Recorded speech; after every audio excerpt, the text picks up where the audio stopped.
Setting batting કરી દો। તો મેં તો એવું કહું છું એ બધા લફડામાં પરવા કરતા પહેલા તો મેં એવું કહું છું તમારું તકદીર અને તમારું લક બનાવો, એકવાર ખાલી પૈસા કમાઓ, દુનિયા આપોઆપ તમારી પાછળ જ પડશે। પૈસા હશે ને તો તમારી કેર ઇજ્જત અને કોઈને તમારા સામે ચાલીને બોલાવવો નહીં પડે। દરેક વ્યક્તિ હશે ને એ આપોઆપ તમારી જોડે આવશે। પણ જો જે દિવસે તમારી જોડે પૈસા નહીં હોય એટલે તમારો કોઈ ચાનો નહીં, એક પડકીનો બી ભાવ નહીં પૂછે, બરાબર। તો મારું કહેવું તો એટલું જ છે કે ખોટા ધંધા કરવા કરતા, આ બધી ખોટી જગ્યા પર ફરવા કરતા, કોઈના ભરોસા પર બી રહેવા કરતા, બરાબર, જવાબદારીઓ આપણે જાતે નિભાવવાની છે। આપણી જવાબદારીમાં કોઈ સપોર્ટ નહીં કરે।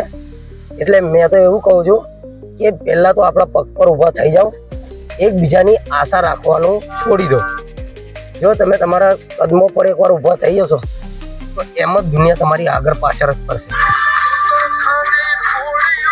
બાકી મારું તો એવું નહીં કહેતો મેં તમને કે આ જૈન તૈન બીજા જોડે ફરવું અને કોઈના આશા ભરોસા પર રહેવાનું, એ બધી વસ્તુ છોડી દો।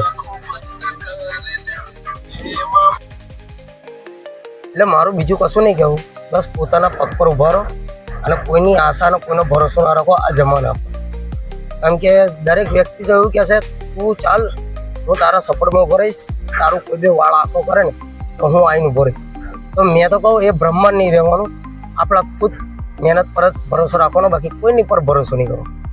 જો તમે કોઈની પર ભરોસો રાખશો ને તો તમારો વિશ્વાસ ને ભરોસો એ જગા પર તૂટશે કે તમે એના ભરોસે રહી ગયા, તમે ઠેઠ એની તમારી મંજિલ સુધીને પહોંચી ગયા। મંજિલ આવે કે તે તમે એમને કોલ કરશો કે ફોન કરશો એ ઘડે ખરેખર તમારો કોલ કોઈ નહીં ઉચકે। જો મારી વાત તમને સરસ લાગી હોય તો બીજું તો વધારાનું કશું નહીં કહેતો કે તમે ચેનલને ફોલો કરો, એવું બધું મેં નહીં કહેતો, પણ તમને ગમે તો 2 જણને ખાલી મોકલજો। બાકી આ જમાના પર ખરેખર કોઈના પર ભરોસો ના કરશો।